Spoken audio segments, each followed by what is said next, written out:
नमस्कार दोस्तों, मैं शैतान सिंह आज आपके लिए लेकर आया हूं कक्षा 6 से 12 तक की जो एनसीईआरटी की बुक्स है उनका रिव्यू। तो मित्रों, ये जो बुक्स है हमने राजीव गांधी बुक स्टोर मुखर्जी नगर दिल्ली से मंगवाई है। तो हम आज इसका रिव्यू करने जा रहे हैं। ये मैंने बुक्स 22 जनवरी को ऑर्डर की थी और जो मुझे आज 1 फरवरी को मिल गई है। तो सबसे पहले तो राजीव बुक स्टोर वालों का बहुत बहुत धन्यवाद जो कि हमारी ये जो बुक्स है हमारे गांव तक हमारे पास पहुंची। ये हमारा एड्रेस रहा। ठीक है, तो हम आज इसका क्यों क्या करने जा रहे हैं, रिव्यू करने जा रहे हैं। तो देखिए, अपन इसको खोलते हैं पार्सल को। सबसे पहले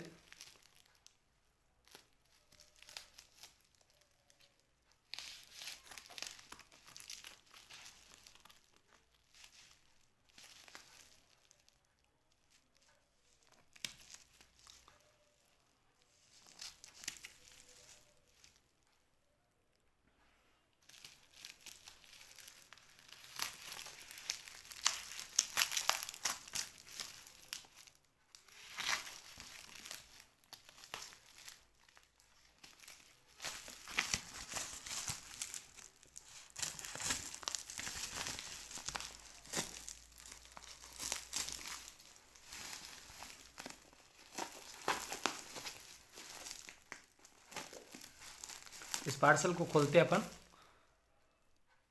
तो हमने ये हमारा पार्सल जो है खोल दिया है। देखिए,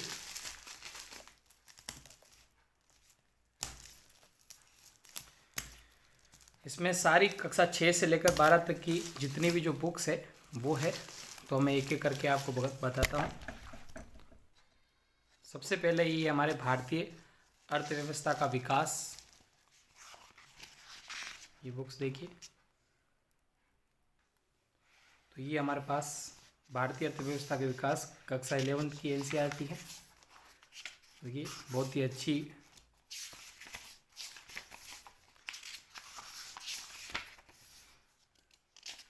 व्यवस्थित रूप से पूरी किताब है हमारे पास। ये भारतीय अर्थव्यवस्था का विकास। ये हमारे पास भारतीय कला का परिचय कक्षा 11 की जो बुक है।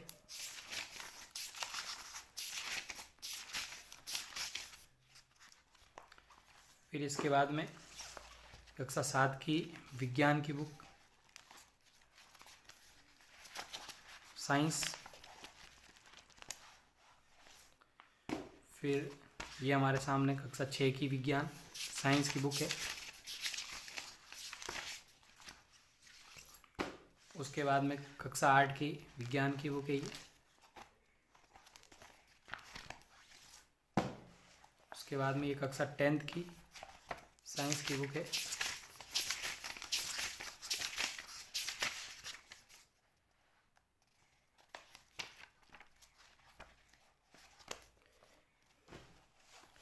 फिर ये हमारे सामने कक्षा 9th की साइंस की बुक।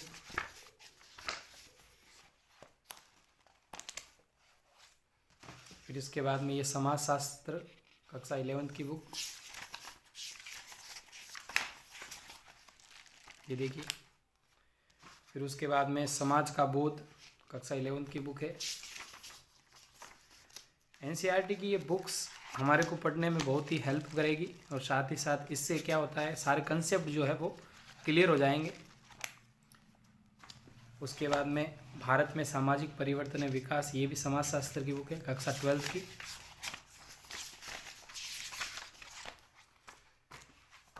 उसके बाद में ये भी कक्षा 12th की भारतीय समाज 12th की। फिर ये आपके अर्थशास्त्र की कक्षा 12th की बुक है।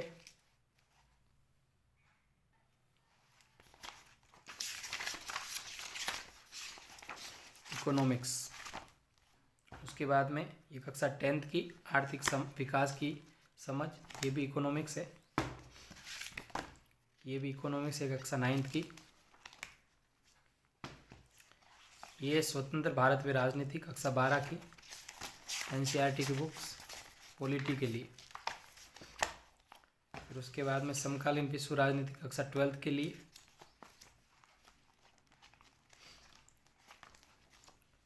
फिर उसके बाद में ये कक्षा 11th की राजनीतिक सिद्धांत उसकी बुक है। फिर उसके बाद में भारत का संविधान, सिद्धांत और व्यवहार। फिर उसके बाद में लोकतांत्रिक राजनीति, कक्षा 10th के लिए पॉलिटी की बुक है ये। उसके बाद में कक्षा 9th की पॉलिटी की बुक है लोकतांत्रिक राजनीति फर्स्ट। उसके बाद में कक्षा 8 की सामाजिक विज्ञान। उसके बाद में कक्षा 7th की सामाजिक एवं राजनीतिक जीवन सेकेंड।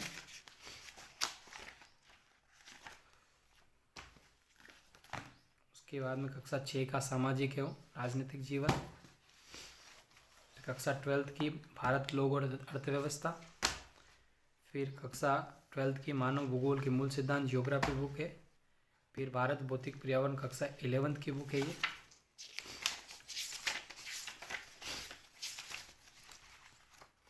फिर भौतिक भूगोल के मूल सिद्धांत कक्षा 11th की बुक है ये भी।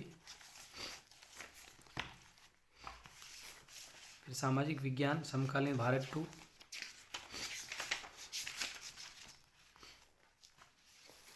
समकालीन भारत कक्षा 9 की भूगोल की बुक है ये। कक्षा 8 की सामाजिक विज्ञान संसाधन एवं विकास की बुक है। कक्षा 6 के लिए ये हमारा आवास।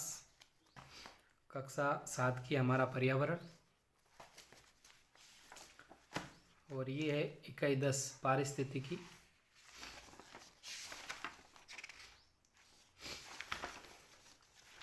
ये बायोलॉजी की है। बायोलॉजी के अध्याय 13, अध्याय 14, अध्याय 15 और अध्याय 16 जो स्पेशली यूपीएससी में एक अलग से पार्ट दे रखा है उसके लिए ये। और ये है ओल्ड एनसीईआरटी जिसमें हिस्ट्री के लिए ये मेरा नाम लिखा हुआ शैतान सिंह राव 3063 है।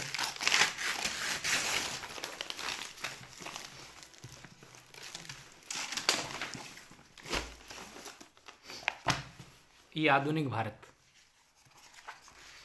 आधुनिक भारत की व्यवस्थित रूप से दे रखी है। ये ओल्ड एनसीईआरटी है ना। फिर ये समकालीन विश्व इतिहास कक्षा 12 की ओल्ड एनसीईआरटी है।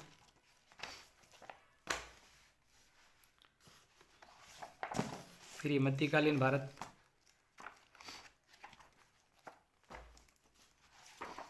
फिर ये प्राचीन भारत रामशरण शर्मा की।